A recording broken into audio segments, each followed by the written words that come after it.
Bonsoir, bonsoir à tous les Ivoiriens et Ivoiriennes, ainsi que tous les Africains et Africaines. Pour ceux qui ne me connaissent pas, je suis toujours l'incontournable qui a complet tout terrain. L'homme dont on parle, l'homme qui n'a pas froid aux yeux, l'homme qui ne mange pas ses mots, l'homme qu'on peut aussi appeler devant la vie, l'homme n'est rien, Docteur Mondon. Alors nous voilà à nouveau devant cette caméra pour parler ici aujourd'hui de l'affaire de M. Soro Guillaume, de M. Laurent Gbagbo et des Goriens, c'est-à-dire Babourien. Voilà, pour commencer d'abord, j'aimerais interpeller tous les Goriens pour dire laissez les Ivoiriens tranquilles. Histoire de cotisation, on va aider les prisonniers politiques, on va aider les prisonniers. Laissez les Ivoiriens tranquilles. Les gens, ils meurent de faim. Les gens, ils n'ont pas les moyens pour scolariser leurs enfants. Les gens n'ont pas les moyens pour essayer de soigner leurs enfants. Les gens n'ont pas les moyens pour pouvoir payer les loyers. Les gens n'ont pas les moyens pour payer les factures d'eau et de courant. Les gens n'ont pas les moyens pour donner à leurs femmes pour des trucs de maison et tout ça. Donc, si vous ne voulez pas aller aux négociations et que vous voulez rester là, lancer des appels, des SOS pour dire cotiser, on va aider les prisonniers. C'est ça que nous voulons éviter, raison pour laquelle on vous appelle au dialogue. Et vous ne voulez pas le dialogue. C'est vous qui voulez faire la politique tendue, une politique de bras de fer, sachant bel et bien que vous comptez sur le peuple pour essayer de vous venir en aide. Or, pourtant, vous ne vous battez pas pour ce peuple. Mais d'ailleurs, vous vous battez pour un individu politique qui est M. Laurent Gbagbo.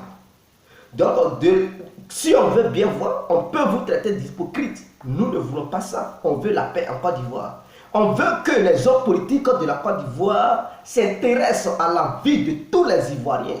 Oui, de tous les citoyens lambda que nous sommes. On veut qu'ils s'intéressent à notre vie. Mais ils se foutent de la vie des Ivoiriens. Si c'est la cherté de la vie que les gens ils vivent en Côte d'Ivoire, ils s'en foutent. Leur philosophie, c'est Laurent Gbagbo ou rien. Alors, si vous vous battez pour Laurent Gbagbo seulement, alors adressez-vous à Laurent Gbagbo, il va vous donner de l'argent pour aider les autres prisonniers, pour leur donner de quoi manger. Quand il s'agit de racketter les gens, c'est-à-dire vous êtes tellement hypocrite, vous prenez le nom des autres prisonniers politiques pour vous faire de l'argent et au finish, on ne voit pas cet argent. Vous fourrez ça. Exemple, M. Anaki. M. Anaki, le jeune patriote ivoirien qui était un Gourien qui est allé en Côte d'Ivoire là-bas, il a raquetté l'argent des Ivoiriens à la diaspora pour dire, soi-disant, il voulait partir au Ghana pour essayer de donner un don aux réfugiés politiques ivoiriens qui vivent au Ghana. Il a pris l'argent des Ivoiriens ici. Les gens, même ceux même qui n'étaient pas des Ivoiriens, ils ont financé ce jeune. Parce qu'ils voulaient aider leurs frères et sœurs ivoiriens et ivoiriennes qui vivent au Ghana. Mais c'était mal de connaître les Goriens. C'est des gens vraiment, on ne peut pas leur faire confiance. Depuis que j'ai vu Claire là-dedans, jamais un franc, pikini de moi, aller encore dans la main d'un homme politique Gorien pour dire on veut aider les prisonniers politiques. Jamais. Pour éviter ça là, allez-y. Entamer le dialogue. Parce que ce Anaki là, il a pillé l'argent des Ivoiriens, il n'a même pas donné le don aux prisonniers, aux exilés politiques du Ghana. Il n'a même pas aidé ceux-là. Il a pris l'argent, il part en Côte d'Ivoire, il s'assoit là-bas. Et voilà, il s'en va faire une alliance, soit disant il veut devenir député. Voilà des gens. Et donc c'est l'argent des gens qu'ils ont cotisé pour qu'ils donnent aux exilés politiques. C'est ça. Lui, il prend, il pose sa candidature. Comment est-ce qu'on peut faire confiance à ces gens-là? Donc arrêtez de distraire les gens. Le fils de Laurent Gbagbo, Michel Gbagbo qui est là, qui lance les SOS, venez cotiser, il donne des numéros sur lesquels on peut le joindre. Arrêtez ça. Michel Gbagbo c'est un milliardaire. Donc tes milliards, monsieur Michel Gbagbo, tes milliards là, il faut prendre ça, tu vas aider les prisonniers politiques. Parce que c'est à cause de ton père et ta mère. C'est-à-dire, la deuxième femme, la première femme de ton père, toi, ta mère vit en France, mais celle qui s'est mariée légalement avec ton père, donc elle est ta seconde mère. Donc c'est à cause de ta mère que ceux-là, ils sont en prison. Il faut prendre tes milliards, tu vas les aider. Personne ne peut dire Michel Gbagbo n'est pas milliardaire. Si le beau a eu des milliards, ce n'est pas le propre fils qui ne va pas avoir des milliards, c'est-à-dire Stéphane Kipré, qui est le beau de Laurent Gbagbo. S'il a eu des milliards sous le gouvernement de Laurent Gbagbo, ce n'est pas le propre fils de Laurent Gbagbo qui ne va pas avoir des milliards. Même les filles de Laurent Gbagbo, allez-y au Ghana, dans quoi elles dorment. C'est-à-dire, il y a l'argent, l'argent parle. Elles ont le pactole. Donc, vous ne pouvez pas nous dire Michel Gbagbo n'a pas les moyens. Il a bel et bien beaucoup d'argent. Et même, pour ceux qui ne savent pas, Laurent Gbagbo et sa femme ont payé des maisons ici en France. Mais les gens, ils vous cachent cela. Ils ont payé des maisons ici. Michel Gbagbo, s'il ne peut pas venir en France, lui, pourquoi on l'interdit de venir en France? Il a beaucoup de biens. S'il vient ici, il va débloquer les biens de son père. Raison pour laquelle la France ne veut pas qu'il mette ses pieds ici. Sinon, c'est un Français. Et sa mère est française. Elle vit en France. Alors lui, il est en Côte d'Ivoire. Mais c'est un jeu. Il est milliardaire. Ils ont bloqué son argent. Mais il est milliardaire. Il a aussi un peu en Côte d'Ivoire. Son argent, il est professeur. En plus de ça, il a pillé l'argent des Ivoiriens. Donc, on prend l'argent là-dedans, ça va te coûter quoi? Vous avez pillé des milliards des Ivoiriens. Kone Katina même, on dit oui, il avait verrouillé le système bancaire ivoirien. Il a fui pour aller en exil là-bas. Il est caché au Ghana, il fait un truc, des tournées en allant en Angola, un truc, en Guinée équatoriale, il sort tantôt en Afrique du Sud, il fait truc, le tour de l'Afrique. Mais il a des milliards. C'est toi qui a verrouillé le système bancaire avant que Laurent Gbagbo le quitte. Mais si, attendez, des milliards qui sont à votre disposition. Si vous prenez 1 milliard pour satisfaire tous les prisonniers politiques, pour payer des avocats vraiment compétents, pour défendre cela, vous ne pouvez pas. Mais vous avez cet argent, vous cachez ça. Mais vous êtes mauvais. C'est à cause de vous, ces gens-là, ils sont en prison. Vous ne pouvez pas les aider, vous ne pouvez même pas payer les avocats pour que cela puisse les aider. Vous êtes incapable de payer les avocats. Vous êtes incapable de les nourrir. C'est-à-dire prendre, il ne serait-ce que prendre un petit franc CFA pour les nourrir. Vous êtes incapable. Alors, et c'est vous qui lancez les SOS. C'est-à-dire, vous nous avez volé. Vous avez volé les citoyens ivoiriens en pillant des milliards pour aller en exil. Comme ça ne vous suffit pas encore, vous venez nous raqueter encore dans nos poches, de donner encore de l'argent. Vous allez satisfaire les prisonniers politiques. En plus de cela, quand on vous donne cet argent, vous ne donnez pas tous les dons que les citoyens ivoiriens vous ont donnés. Vous ne donnez pas tous ces dons. Et vous prenez encore l'argent, vous mettez couteau. Quand est-ce que vous allez arrêter de voler les gens? Soyez honnêtes. Nous voulons la paix. On ne veut pas ceux qui font la politique de la magouille, la politique des malhonnêtes. Non. Nous ne voulons pas des personnes non intègres. On veut des personnes dignes, honnêtes, sincères. Des gens intègres. C'est ça que nous voulons dans notre pays. Donc ça, c'était une mise au point sur la situation ivoirienne. Et l'histoire de Laurent Gbagbo, beaucoup vont se fâcher dans cette vidéo parce que mes propos que je vais tenir, je veux la paix. Mais à un moment donné, on doit aussi reconnaître que M. Laurent Gbagbo, il n'avait pas respecté la démocratie en Côte d'Ivoire. Vous savez, c'est vous qui avez tendance à dire, quand tu tues par l'épée, tu vas aussi mourir par l'épée. Tout se paie ici-bas. Dieu, il n'est pas gaou. Dieu, il est honnête. N'est-ce pas? Ce n'est pas nous qui avons tendance à dire ça. Ok. Tout ce qui arrive, c'est Dieu qui cautionne cela. Donc, si la cause est sur nous, on ne peut pas dire que ce n'est pas Dieu, que c'est le diable. Non. C'est Dieu. Parce que rien ne peut se passer sur cette terre sans la volonté de Dieu. Vous le savez quand même. Rien ne peut arriver sans la volonté de Dieu. Même le diable a été envoyé par Dieu. Donc, vous devez savoir que vous ne pouvez pas combattre le diable. Le diable est un chouchou de Dieu. Donc, c'est Dieu qui l'envoie en mission. Vous devez comprendre. Laurent Gbagbo en Côte d'Ivoire, si on veut rester dans les normes, si on n'est pas vraiment hypocrite, si on est honnête, sincère, on est véridique, nous devons reconnaître que Laurent Gbagbo n'a pas respecté la démocratie en Côte d'Ivoire. Pourquoi je le dis? En 2000, avant de prendre le pouvoir, ils n'avaient pas encore fini de proclamer les résultats dans leur ensemble. Les différentes constitutions ivoiriennes, c'est-à-dire en commençant par la CEI jusqu'à le Conseil constitutionnel, n'avaient même pas encore validé les résultats. La CEI n'a pas fini de donner les résultats des trucs, les résultats comment on appelle ça? C'est le Conseil constitutionnel qui donne les résultats provisoires. Maintenant, pour que le Conseil constitutionnel puisse donner les résultats définitifs, Pendant qu'on proclamait les résultats, Laurent Gbagbo, il lançait un appel, prenez les rues. Alors, ça, c'est le non-respect de notre constitution ivoirienne. Et son appel a mélangé toutes les rues. Son appel a mélangé toutes les rues. Les Ivoiriens sont sortis. Ceux qui étaient d'accord avec lui, ceux qui n'étaient pas d'accord avec lui, ils se sont interposés entre lui et Gueye. Il y a eu des morts ce jour-là. Donc, Laurent Gbagbo, si on veut bien voir, il n'est pas venu au pouvoir dans de bonnes conditions. Alors, est-ce qu'on peut dire que Gbagbo avait réellement gagné les élections en 2000 ou Gueye avait réellement gagné les élections en 2000? C'est ça la vraie question. Parce que quand tu sais que tu as gagné quelque chose, il faut attendre pour qu'on arrive au bout. Mais quand tu n'attends pas jusqu'à ce que cette histoire arrive au bout, il y a un problème. Il y a un vrai problème sérieux. Quand tu es agité, on n'a pas encore fini de parler, et puis tu dis non, ne parlez plus, c'est moi, et puis le désordre vient, et dans le désordre, tu profites pour t'installer, il y a un vrai problème.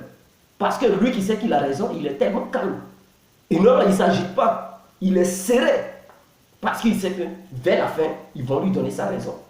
Mais quand tu n'es pas serré, et que tu t'auto-proclames gagnant, il y a un problème sérieux. Alors, j'aimerais interpeller les Ivoiriens à creuser cette histoire au fond, entre les élections qui se sont déroulées, entre Gueye et Gbagbo, qui avait réellement gagné les élections. Qui avait réellement gagné les élections? Gueye l'avait traité de truc d'un boulanger. Il a dit Gbagbo l'a roulé dans la farine. Qui avait réellement gagné les élections? C'est ça. Donc, ce que Laurent Gbagbo a fait à Gueye, il n'a pas respecté les institutions. C'est ce que Alassane Ouattara, il vient de faire encore à Laurent Gbagbo. Alassane aussi, il n'a pas respecté les institutions. Parce qu'il n'a pas laissé les institutions ivoiriennes parler pour aller au bout. C'est-à-dire quoi? La CEI n'a pas donné les résultats provisoires. Il n'a pas aussi laissé le Conseil constitutionnel valider pour proclamer les résultats définitifs. Alors, Alassane, il s'auto-proclame président de la République de Côte d'Ivoire depuis l'hôtel du Golfe. Laurent Gbagbo aussi, il s'auto-proclame président de la République depuis sa résidence. Et il va prêter serment, et les deux ont prêté le serment le même jour. Qui d'entre eux a vraiment gagné les élections? Parce que tous les deux n'ont pas respecté les institutions ivoiriennes. Ils n'ont pas respecté les institutions ivoiriennes. Alors, ça a mené le désordre que nous avons connu. Voilà la question. Donc, tous ceux que nous avons connus, à part Bédier, le reste n'a pas respecté les institutions de la Côte d'Ivoire. Ils ont toujours bafoué. Que ce soit Babou, Gueye Hubert, Alassane Ouattara. Ils ont tous les trois ont bafoué les règles de la République ivoirienne. Alors, dès lors, on ne peut pas dire lui il a tort ou lui là a raison. Jamais. Ils sont dans le même lot. Donc, à un moment donné, prenons conscience, menons une politique des personnes matures et non une politique des esclaves. Nous ne sommes pas des esclaves. Si vous pensez que vous êtes esclaves, alors restez. Soyez toujours des marionnettes de ces politiques. Mais moi, compris, j'ai pris de la valeur et j'ai pris de la grandeur dans mon fond intérieur, dans mon moral, et je sais de quoi je parle. Je ne peux plus être un esclave des membres politiques ivoiriens. Mais par contre, je peux apprécier quelqu'un, mais je ne peux pas suivre bêtement ce dernier. Je peux l'apprécier s'il pose des actes positifs qui me fascinent. Je peux l'apprécier, mais à un moment donné, quand il fait des erreurs, je vais lui interpeller cela. Voilà. Raison pour laquelle je dis je ne suis pas un esclave. Je t'apprécie, je peux te suivre. Mais quand tu déconnes, je t'interpelle. Et tu ne veux pas changer du titre derrière toi. Il faudrait que cela soit clair. Mais vous, qui êtes incapable d'interpeller vos leaders, qui êtes incapable de vous retirer lorsque c'est mauvais, vous n'êtes pas des personnes libres. Vous êtes plutôt des esclaves. Oui, vous êtes des fanatiques, des émotionnistes. Il faudrait que cela soit clair. Et c'est ce que je voulais éclairer ce soir. Donc les Goriens, vous qui faites les vidéos pour allumer par contre ceux qui se sont ralliés à Soro dans ces temps-ci, quel est votre objectif réel? Dites aux Ivoiriens, parce que tous ceux qui ne sont pas d'accord, dites aux Ivoiriens quel plan vous avez pour les Ivoiriens. On ne veut pas la paix, on ne veut pas discuter, on ne veut rien. Gbagbo revient, ok, Gbagbo il revient. Quelles sont les démarches que vous avez engagées? Quelles sont les démarches pour que Laurent Gbagbo y revienne? Quelles sont les démarches pour sauver la Côte d'Ivoire? Quelles sont les démarches? Rien. Il ne s'agit pas d'insulter Ouattara, il ne s'agit pas d'insulter Afi, il ne s'agit pas d'insulter tous ceux qui se sont ralliés à Soro dans le but d'obtenir la paix. Mais proposer des choses. On ne voit pas les actions que vous meniez. Toujours rester dans les salons, insulter les gens. Et vous n'avez aucune ligne de conduite. Non. Sangaré que vous suivez, voilà quelqu'un qui se met en baisse. Qui pense qu'il est déjà au palais présidentiel. Qui pense qu'il est déjà à la résidence. Qui est là, qui sourit. Avec un tel politica, vous pouvez réaliser quoi? Où est-ce qu'il va vous amener? Depuis qu'il a commencé sa lutte, depuis que nous avons connu cette guerre grandiose, alors, où est-ce que Sangaré, il a conduit la fronde? Parce qu'il a divisé le FPI. Sa ligne là, sa vision là, ça en est où? Qu'est-ce que ça a rapporté? Quelle victoire? Vous pouvez me dire un petit truc que Sangaré a obtenu? Boycott, ça n'a rien donné, négatif. Tous les mouvements qu'il a créés pour dire bah, rien, zéro, négatif. Donc, Sangaré, sa politique est une politique d'échec. Vous devez comprendre. Et vous êtes tellement taré, vous le suivez comme mouton. À un moment donné, quand tu n'es pas un animal, il faut t'interpeller. Tu as une conscience qui te gronde. Même le chien est très intelligent parce que quand un être humain éduque le chien, il connaît ce qui est bien, il connaît ce qui est mauvais. Il connaît la drogue et il connaît ce qui n'est pas la drogue. Il connaît ce qui est une arme et il connaît ce qui n'est pas une arme. Il connaît quelqu'un qui a pris la drogue et il connaît quelqu'un qui n'a pas pris la drogue. Le chien, qu'on appelle un animal, a une conscience. Toi, en tant qu'un animal, où est passée ta conscience? Et tu suis quelqu'un qui n'apporte rien. Quelle est la ligne de conduite? Quels sont les projets de société de M. Sangaré? Rien. Quand il part, Gbagbo revient. Est-ce que c'est Gbagbo les Ivoiriens vont manger? C'est Laurent Gbagbo les Ivoiriens. Il était là 10 ans. Qu'est-ce qu'il a apporté aux Ivoiriens?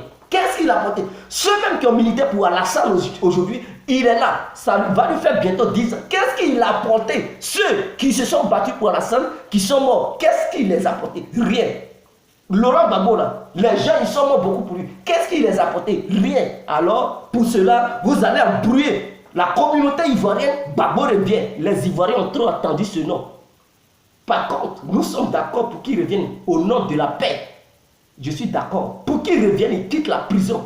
Pour que Blaise Goudé revienne, il quitte la prison. Pour que tous les prisonniers soient libérés, aient la liberté pour la paix. Mais je ne milite pas pour voir Laurent Gbagbo encore gouverner les Ivoiriens. Jamais ça, loin d'être la réalité. Il ne peut plus parce que nous ne voulons pas quelqu'un qui a déjà connu le chèque nous dicter encore des règles. Jamais. Parce que lui, sa politique a été un échec. Quelqu'un qui a financé les impérialistes, qui a donné 2 millions d'euros. 2 millions d'euros en finançant la campagne de Nicolas Sarkozy. Alors, ce dernier, il va nous dire quoi? Tu combats un système et tu finances encore ce système. Tu renforces ce système. Par contre, quand il s'agit des leaders politiques ivoiriens, il ne gagne même pas 1 milliard de francs CFA. Mais lui, par contre, il donne 2 millions d'euros. L'équivalence entre 4 milliards de francs CFA pour battre campagne en France. Il donne au moins 4 milliards, ou bien 8 milliards de francs CFA. Entre 4 milliards et 8 milliards. Parce que 2 millions d'euros, ça va valoir au moins entre 4 milliards ou 8 milliards. Il finance ça à un président français. Or, tous ces milliards pouvaient sauver des vies humaines en Côte d'Ivoire. Quelqu'un qui combat un système qui donne encore le port à Bolloré, sachant bel et bien que Bolloré même est le numéro 1 qui est au devant du système de la France-Afrique. Et tu combats ce système, tu leur donnes encore le port, le seul port qui reste aux Ivoiriens. Tu leur confies ça. Je suis contre. Et ils vont dire, non, la France m'a imposé certaines choses. Si tu es un peureux, tu ne fais pas la politique. Quand tu sais que tu es un candidat ou bien un leader qui cède face aux pressions internationales, il ne faut pas essayer de t'engager dans un combat que tu sais que toi-même tu ne peux pas tenir. Il ne faut pas. Parce que dès lors que tu prends l'engagement de t'engager dans un combat, tu sais que le combat sera rude. Et que tu ne vas pas trahir ton peuple. Mais dès lors que tu cèdes face aux pressions internationales, tu as trahi ton peuple. On appelle ça la trahison. sans rendre compte à ton peuple. Et plus tard, le peuple va découvrir que non, tout ce que tu faisais, tu avais fait certaines choses qui n'arrangeaient pas le peuple. C'est une trahison envers tes militants. Et donc, le roi Gbagbo, d'une part et d'autre part, il a trahi la nation ivoirienne. Il a trahi le peuple ivoirien. Mais je suis d'accord pour qu'il sorte de la prison. Je suis contre qu'il redevienne président. Il peut être député, maire ou un ministre si on lui propose cette place. Mais histoire de président, jamais. On veut des gens capables de diriger la Côte d'Ivoire. Nous ne voulons plus des échecs politiques pour diriger la Côte d'Ivoire. Donnons la chance à ceux qui n'ont pas encore gouverné. Donc ça, je laisse de côté. Je vais venir sur l'histoire de Soro Guillaume. Soro Guillaume, sa démarche qu'il a entamée dans ces temps-ci, ça me plaît. Oui, je salue sa démarche, mais en même temps, je suis contre ses propos. Ah oui, je suis contre ses propos. Soro Guillaume, tu veux réellement la paix. C'est une bonne vision. Tous les Ivoiriens, ils ont besoin de ça, la paix. Mais est-ce que toi-même, tu inspires confiance aux Ivoiriens? Toi-même, est-ce que tu peux aller au bout de ce que tu es en train de tenir comme propos? Je veux la paix. Je veux que la guerre finisse. Soro Guillaume, le chien ne change jamais sa manière de s'asseoir. Je suis d'accord avec la paix. Ton mouvement que tu viens de lancer, c'est un très bon mouvement. Mais est-ce que Soro Guillaume, lui-même, qu'on appelle Soro Guillaume là, il est vraiment l'homme de paix? C'est ça la vraie question. Et je me pose cette question. Parce que Soro Guillaume, pour essayer de donner comme argument sa rébellion, il s'est autoproclamé en tant que chef rebelle. Il a dit, c'est parce que les Dula, ils ne portaient pas boubou. Donc, ils sont à la cause du boubou, à cause de ça. Tu as endeuillé des Ivoiriens, 3000 morts.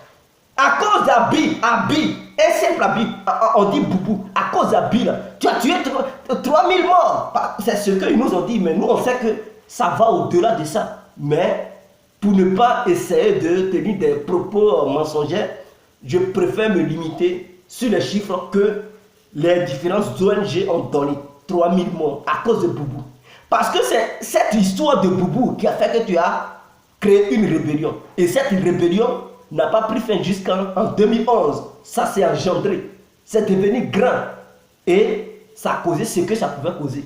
Donc à cause de simplement un petit habit, Boubou. Mais je vais te dire, c'est du mensonge.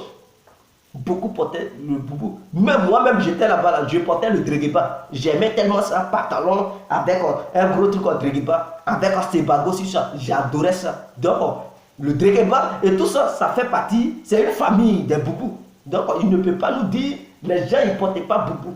Sous le gouvernement de Rwanda. Donc, c'est à cause d'Abi Boubou, là. Tu as tué des Ivoiriens.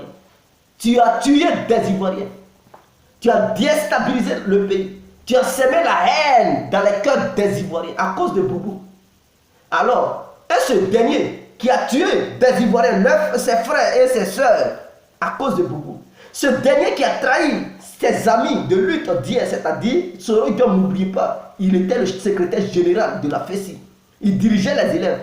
Mais cette rébellion, quand c'est arrivé, c'était beaucoup dirigé sur les élèves. C'est-à-dire, les élèves ont payé un prix lourd dans cette rébellion. Donc, Soro qui dirigeait la rébellion, il a dirigeanté ça vers les élèves. Il y a eu beaucoup d'élèves qui sont morts. On dit oui, dans les cités universitaires, il y avait des armes et tout ça. Donc les élèves ont payé un prix lourd. Donc Soro, c'est-à-dire c'est quelqu'un qui trahit toujours. Il a trahi ses amis de lutte hier, qui sont les élèves, parce que c'est lui qui était leur secrétaire.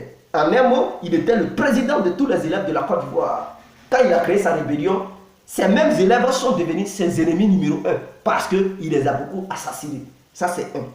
Deuxièmement, il a trahi Laurent Gbagbo parce que, n'oubliez pas, Soro Guillaume était FPI. Pour ceux qui ne connaissent pas le parcours de Soro Guillaume, il était un membre du FPI. Il n'était pas RDR, jamais. C'est suite à cette rébellion, il s'est mis dans le groupe du RDR. Mais encore, il n'a pas encore la carte qui prouve qu'il est membre, il est militant du RDR. C'est un partisan, mais il n'est pas un militant du RDR. Il est partisan du RDR, mais il n'est pas militant. C'est différent. Les militants, ils ont leur carte. Les partisans, Ils n'ont pas encore de carte. Vous comprenez? Non, les militants, il est militant du RDM, mais il n'est pas partisan. Voilà. Les partisans, eux, ils ont déjà la carte. Les militants, eux, ils n'ont pas la carte. C'est-à-dire, ils militent, ils luttent pour ce parti, mais ils n'ont pas une carte qui prouve qu'ils sont du parti politique. Vous comprenez? Donc, ça, c'est la différence. Donc, Soro Guillaume a trahi ses amis d'hier, les élèves. Il a trahi Laurent Gbagbo. Il s'est mis du côté de IB. Il a trahi IB et il a assassiné IB. Je vous raconte le parcours un peu professionnel de Soro. Le parcours professionnel terroriste de Soro Guillaume. Donc, il a milité avec Laurent Gbagbo. Il a milité avec les élèves. D'ailleurs, il était le président, ou en un mot, il était le président de tous les élèves de la Côte d'Ivoire. Il les a trahis, il les a tués. Il a milité avec Laurent Gbagbo. Il a fui Laurent Gbagbo. Il a combattu Laurent Gbagbo et il a tué les proches de Laurent Gbagbo. Il peut encore, il vient du côté de... non, Soro Guillaume, il vient du côté d'IB. Il milite avec IB. Il tue les Ivoiriens ensemble et vers la fin, il se retourne contre IB. Il assassine IB. Vous devez savoir que Soro Guillaume, c'est un gros traître. Un gros traître. Il a trahi d'ailleurs son ami de lutte pendant qu'ils étaient élèves, Bleu Goudé. Donc, il a trahi tous ceux-là, tous ceux qui étaient autour de Soro. Tous ceux qui étaient des amis de Soro, il les a trahis. Il a tué d'autres pour lui, son propre bien-être. À cause d'un simple Dregeba. C'est ça qui est, qui est ses arguments. Il dit Dregeba parce que les gens ne portaient pas boubou. Je pensais que Soro Guillaume allait dire c'est parce que les nordistes, ils mouraient de faim. La famine faisait rage au nord. Je pensais que Soro Guillaume allait dire les prisons de la Côte d'Ivoire étaient remplies de nordistes. Je pensais que Soro Guillaume allait dire un nordiste ne pouvait plus sortir dans les rues de la Côte d'Ivoire. Je pensais que Soro Guillaume allait dire les nordistes ils ne pouvaient plus gagner du boulot parce qu'ils sont nordistes. Je pensais que Soro Guillaume allait dire dans ses affirmations et dans sa thèse comme son développement, pour argumenter son développement, je pensais que Soro Guillaume allait dire que les nordistes ils étaient discriminés dans leur propre pays. Mais non, tout simplement parce que les nordistes ils ne portaient plus le Dregeba, il fallait d'abord trahir tous ses amis de lutte, tuer 3000 Ivoiriens pour essayer de donner la valeur aux nordistes pour qu'ils puissent porter le Dregeba. Tes arguments ne tiennent pas, M. Soro Guillaume. Donc, tout simplement, tu as été un assassin, un gros trompeur, un grand menteur. Soro Guillaume, tu n'as pas été honnête et tu ne seras jamais honnête. Tu comprends? Aujourd'hui, tu viens parler de la paix. Mais qu'est-ce qui prouve que demain, en 2020, quand même, peut-être quand Soro Guillaume va aller porter sa candidature aux élections présidentielles, et que sa candidature va être refusée, il ne peut pas utiliser ça encore comme argument pour dire j'ai fait encore une rébellion parce qu'ils ont rejeté ma candidature. Parce qu'à cause de Dregeba, tu as tué des Ivoiriens. Donc peut-être en 2020, si on rejette ta candidature aux élections présidentielles, peut-être tu vas encore te révolter pour dire ils ont rejeté ma candidature, donc je fais une rébellion, tu vas encore tuer les Ivoiriens. Parce que tu as ce comportement, ce sang est dans ton corps. C'est ça qui alimente ton cœur. Donc tu ne peux pas changer. Peut-être si Alassane ne te confie pas le RDR, tu vas encore prendre les armes pour dire Alassane m'avait promis le RDR. Donc il ne m'a pas donné le RDR. Pour cela, je prends encore les armes pour tuer les Ivoiriens. Parce que quand toi, on te promet quelque chose et qu'on ne te donne pas, tu prends les armes pour tuer d'autres Ivoiriens. Et tu prends des arguments qui ne sont pas fondés. Tu prends ça comme argument. Peut-être Soro Guillaume, s'il voit qu'il va aux élections présidentielles et qu'il fait un échec, s'il échoue face à d'autres candidats, il peut encore prendre les armes pour dire parce que j'ai échoué, je vais tuer les Ivoiriens. Pourquoi moi, Soro Guillaume, ils ne m'ont pas nommé président de la République parce que j'étais le mieux placé et les gens m'avaient dit que non, j'allais gagner. Mais ils m'ont dit que j'allais gagner, puis je n'ai pas gagné. Pour cela, je prends les armes. Il est capable de le faire.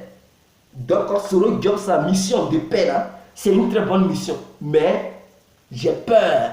J'ai peur parce que ce monsieur, c'est un gros traître. Il a trahi d'ailleurs tous ceux avec qui il a milité. Et d'ailleurs, on voit, il veut encore trahir Alassane. Donc c'est quelqu'un qui est un gros traître. Il ne faut pas faire confiance à Soro Guillaume.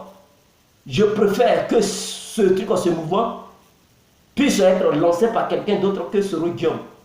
Nous voulons la paix. La paix, c'est sérieusement.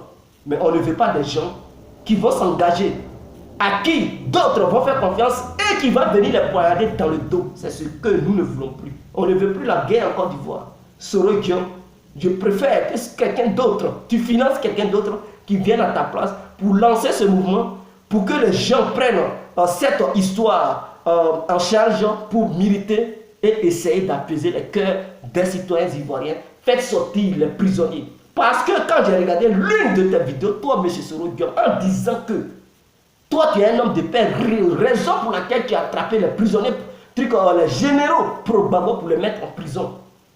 Mais si tu n'étais pas homme de paix, tu allais les assassiner.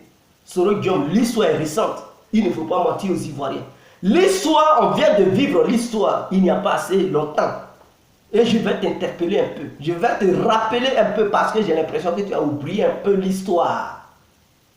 N'oublie pas que en 2002, les Ivoiriens sont morts. N'oublie pas que tu as tapé la poitrine pour dire que tu as fait la rébellion à cause de Boubou.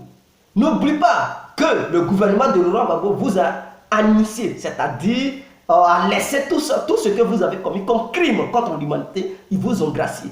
N'oublie pas que non, le gouvernement de Laurent Gbagbo a pris la décision de te nommer toi, Soro Guillaume, en tant qu'un grand rebelle qui se tapait la poitrine, qui s'arrêtait devant les caméras pour dire il a fait la guerre à cause d'une seule chose, le nordisson, il ne portait plus le boubou. Donc il fallait tuer, tu as tué, mais pour cela, on t'a pardonné et tu as été Premier ministre.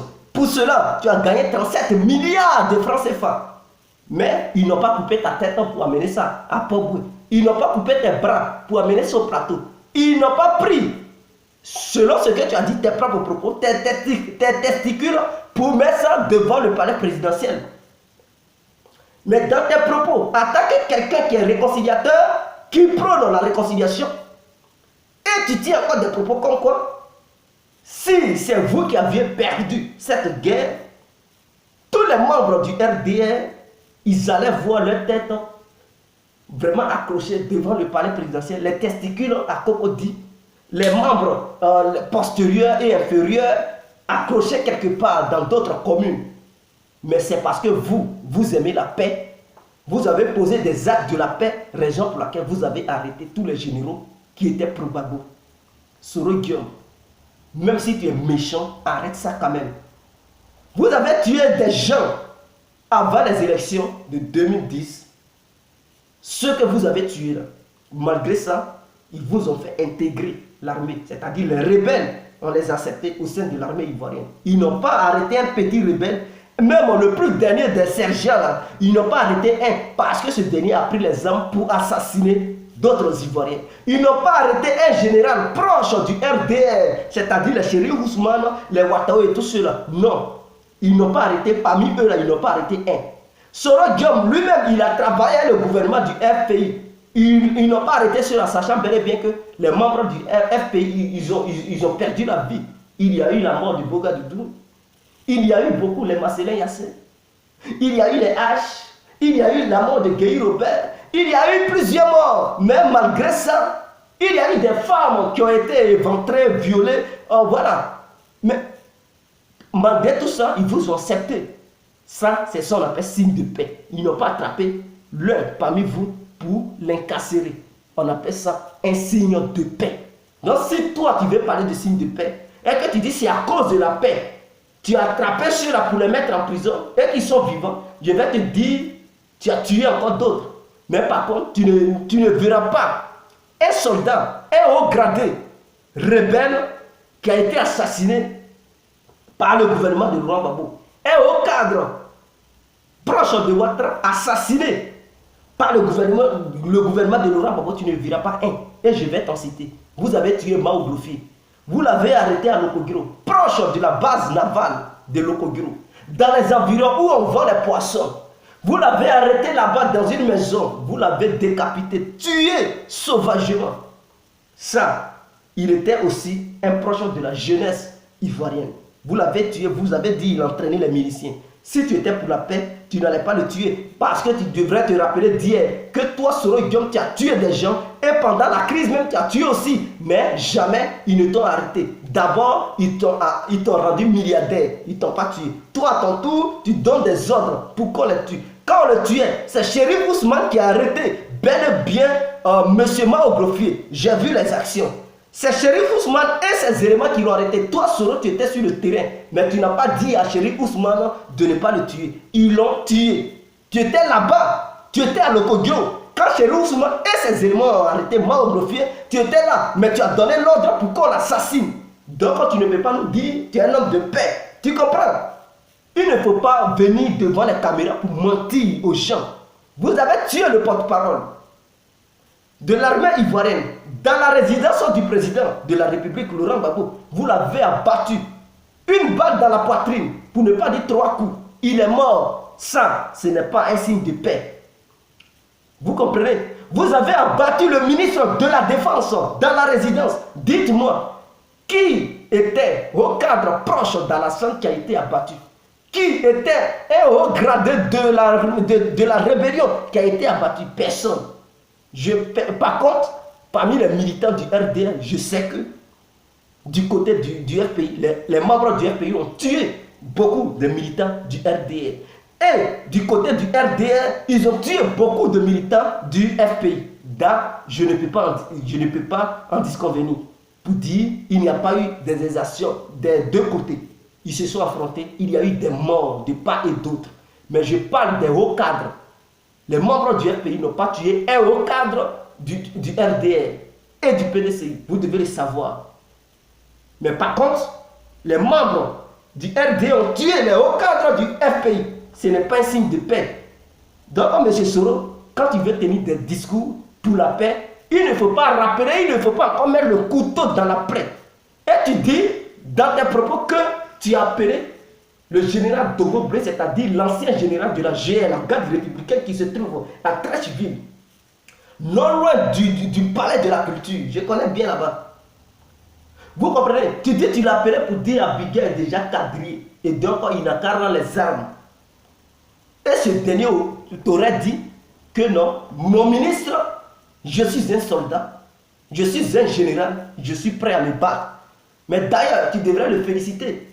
Parce que ce sont un vrai guerrier, un vrai soldat. Et si l'armée ivoirienne avait ces gens de soldats, je pense que, et bien équipé, la communauté internationale n'allait pas se foutre de nous. Parce qu'il faut des guerriers comme ça, comme les Dogo Blé, pour faire face à la France qui fout la merde dans notre pays. S'il y avait ces généraux partout en Côte d'Ivoire, et les militaires même, ils avaient ces cœurs de Dogo Blé, je pense que l'armée française n'allait pas se foutre de nous. Et si on était bien équipés, avant de faire quoi que ce soit, ils allaient réfléchir 1000 fois pour dire les soldats ivoiriens, c'est des gens, ils sont très teigneux, ils sont très courageux, ils sont des guerriers, on ne peut pas s'amuser parce que si on joue, on va laisser notre peau là-bas. Il faut remercier beaucoup Dogo Blé, non? Pour cela, parce qu'il n'a pas cédé face à la pression de la communauté internationale, face à la pression de M. Soro Guillaume et sa rébellion. Donc pour cela, vous le mettez en prison. Non, il fallait le saluer. Parce que si c'est toi, il montait ta garde. Si c'est la garde du président Alassane qui montait aujourd'hui, je pense que Alassane même allait le féliciter parce qu'il allait être un guerrier. Il allait le voir en tant qu'un guerrier. C'est comme si aujourd'hui, un autre groupe d'Ivoiriens forme une rébellion qui viennent vous attaquer. Et ils encerclent Abidjan, ils appellent les shérifs Ousmane, les Ouattao, les collègues Zakaria pour dire Abidjan encerclé, rendez-vous. Si vous ne vous rendez pas, ça ne sera pas bon pour vous. Et il dit bon, comme Abidjan est encerclé, on laisse Ouattara. C'est-à-dire, il laisse Ouattara, il te laisse toi Soro, il s'en va, il se rallie.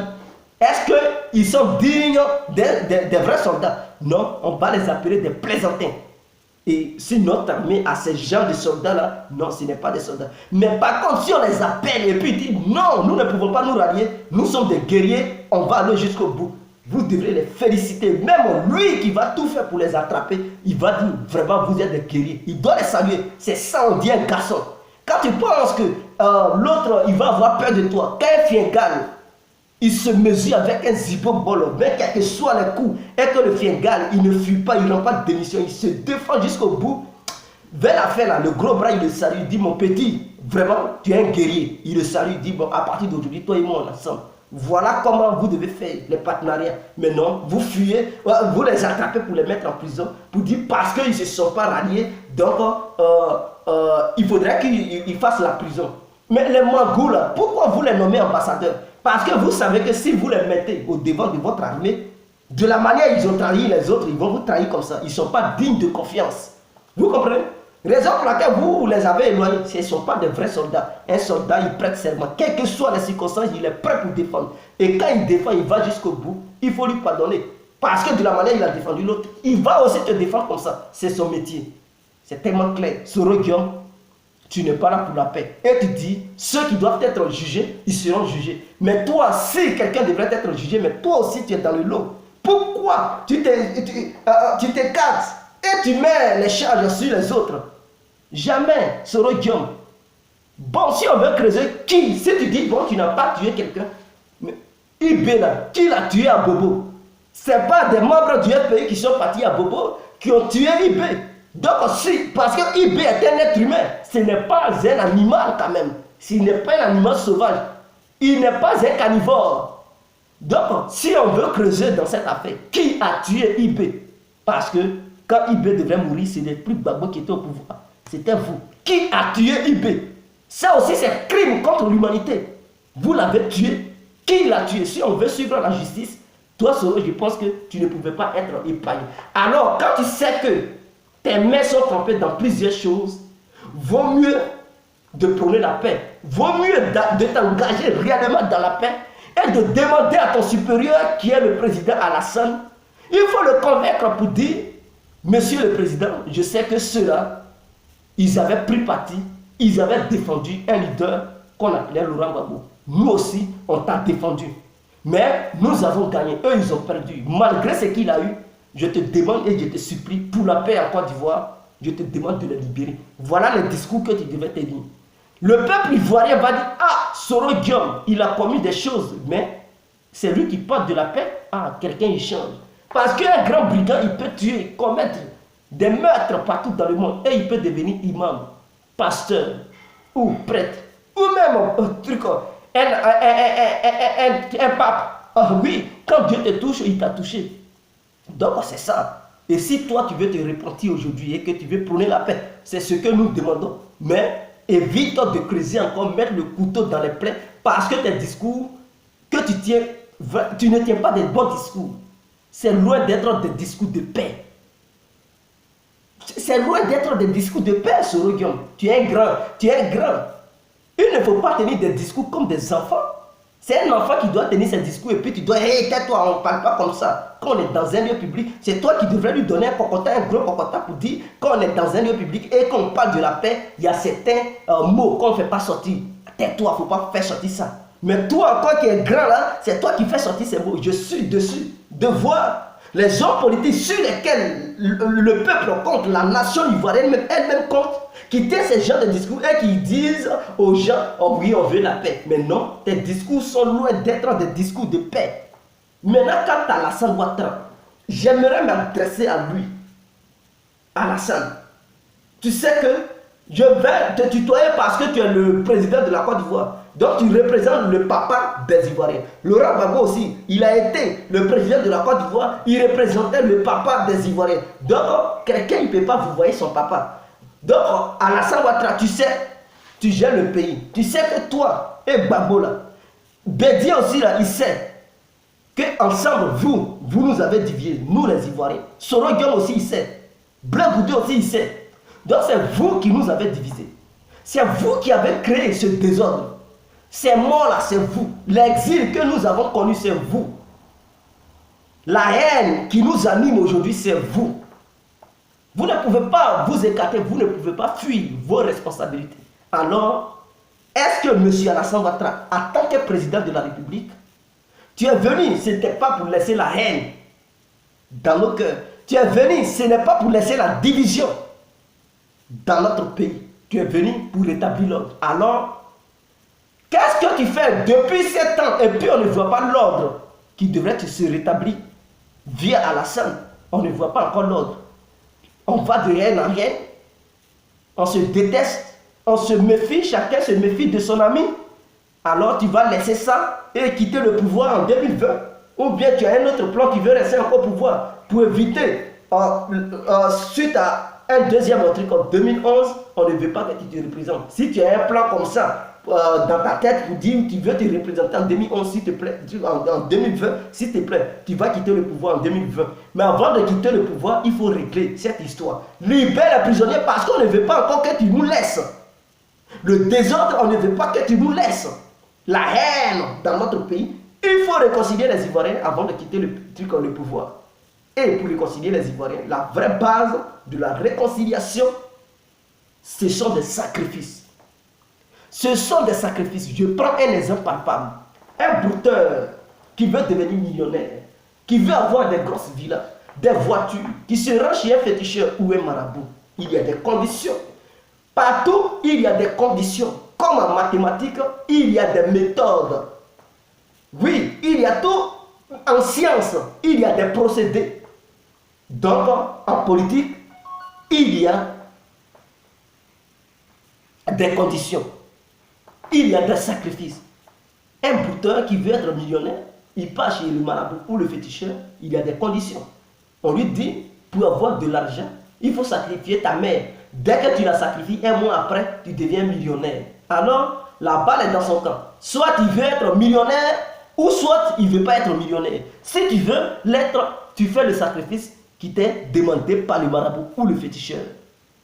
Alors, si tu as un amour profond pour ta mère, tu dis non et tu meurs dans la pauvreté. Tu vas toujours rester pauvre.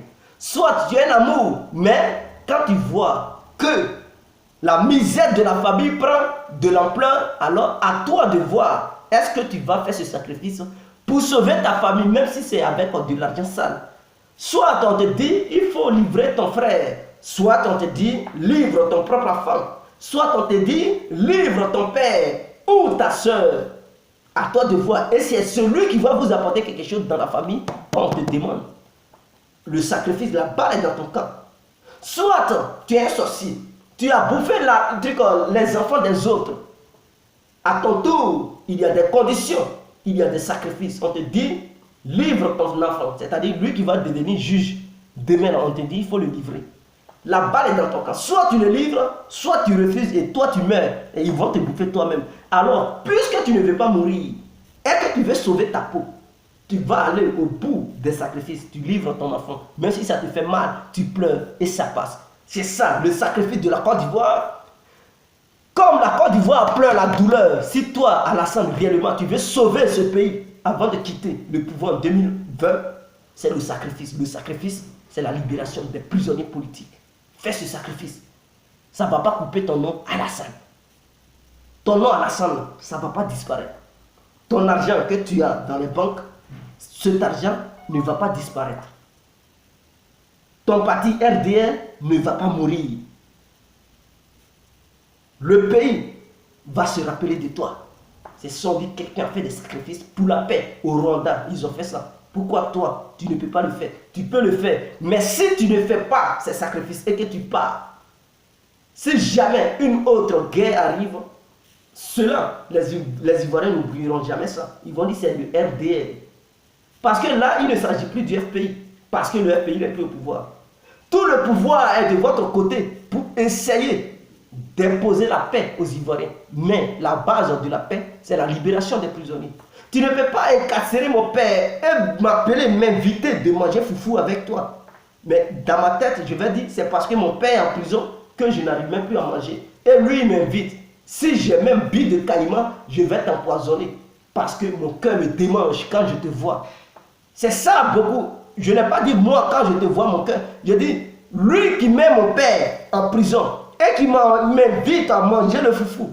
Mais quand je vais voir ce dernier, mon cœur va me démanger. Je vais vouloir faire du mal à la personne. Et c'est comme ça dans le cœur des Ivoiriens. À vous de faire le sacrifice et essayer de faire un deuxième sacrifice, c'est-à-dire débloquer une somme pour essayer de satisfaire les familles de toutes les victimes de la Côte d'Ivoire, commençant par 1999 jusqu'en 2011. Et même suite à ça, ceux qui sont morts, les enfants du pays qui sont morts à cause de cette crise de 1999 jusqu'en 2011, il faut les recenser et détecter les familles l'État peut débloquer 100 milliards de francs CFA. Tout ça, c'est pour la paix. Pour la paix. Et essayer de donner combien? 10 millions à chaque famille qui a perdu un être cher. Un être cher. On leur donne 10 millions. Ce n'est pas pour payer leurs enfants qui sont morts. Mais c'est pour leur dire, les enfants, ils sont morts, ils ne peuvent plus revenir. Que la justice est faite ou pas, ils ne vont pas revenir. Pour la paix, pardonnons-nous les uns et les autres. On doit se pardonner. Mais si vos enfants, ou bien si vos parents étaient en vie, ils allaient essayer de travailler pour vous nourrir. Pour cela, l'État ivoirien n'a pas les moyens, mais il s'est battu pour avoir 10 millions pour donner ça aux parents de ce dernier, de ce jeune qui est mort. Prenez ça, vous allez faire le commerce pour essayer de vous débrouiller. Les gens, ça va leur faire mal, mais à un moment donné, ils vont dire, ok, l'État ivoirien vient de faire un geste grandiose.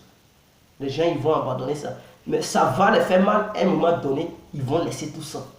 Voilà, ça encore, c'est un processus de paix. Maintenant, l'État ivoirien encore doit faire un troisième sacrifice. Et c'est lequel, le troisième sacrifice? Le troisième sacrifice, c'est de prendre en charge les enfants de toutes les victimes de la Côte d'Ivoire. C'est-à-dire ceux qui sont morts dans cette histoire de guerre, dans cette histoire de rébellion, dans cette histoire d'élection. Tous ceux qui ont perdu leurs parents. Alors, il faut les prendre en charge pour mettre ces enfants à l'école parce qu'ils n'ont plus de parents, les orphelins, c'est tout. Ils n'ont plus de parents pour payer leur scolarité, pour les nourrir. Il faut mettre ces enfants dans des internats ou bien ces enfants peuvent rester dans leur maison familiale et chaque matin, ils vont à l'école. Mais c'est l'État qui va payer leur fourniture, leur scolarité, les prendre en charge jusqu'à demain à ce qu'ils deviennent quelque chose. Lui qui ne connaît rien à l'école, qui n'arrive pas à s'en sortir à l'école, l'État peut aussi demander à ce dernier ou à cette dernière qu'est-ce que tu veux faire dans ta vie. Il y a aussi des métiers de formation. L'État doit les suivre jusqu'au bout à ce que ceux-là ils puissent gagner de gain de cause. Ça va aussi leur satisfaire les cœurs. Leurs parents sont morts, l'État ivoirien qui avait causé ce fameux truc. Parce que l'État, c'est la continuité. Que ça soit du côté de Laurent Gbagbo et du côté d'Alassane, nous connaissons l'État ivoirien. Donc, vous qui avez posé les choses, vous les hommes politiques, si vous vous rachetez encore comme ça va être vraiment bien. C'est très important. Et maintenant, la cinquième proposition que je vais faire au gouvernement ivoirien et tous ceux qui vont devenir présidents par la suite, essayez, quiconque en Côte d'Ivoire naît, est jeune, femme comme garçon, doit faire une formation militaire pour avoir un pays fort. Parce que je vois que si tu n'es pas fort sur le plan militaire, tu n'es pas un pays fort. Tu n'es pas fort sur le plan militaire, sur le plan économique, tu ne pourras pas être fort. Parce que toujours, ils vont te faire des chantages. Ceux qui sont forts, ils vont s'imposer à toi. Alors, pour ne pas que les charognards te rongent, te dévorent, il faut avoir une base militaire très solide pour influencer tes adversaires. Comme ça, quand vous partez en réunion de trucs, de négociations économiques, tu peux t'en sortir.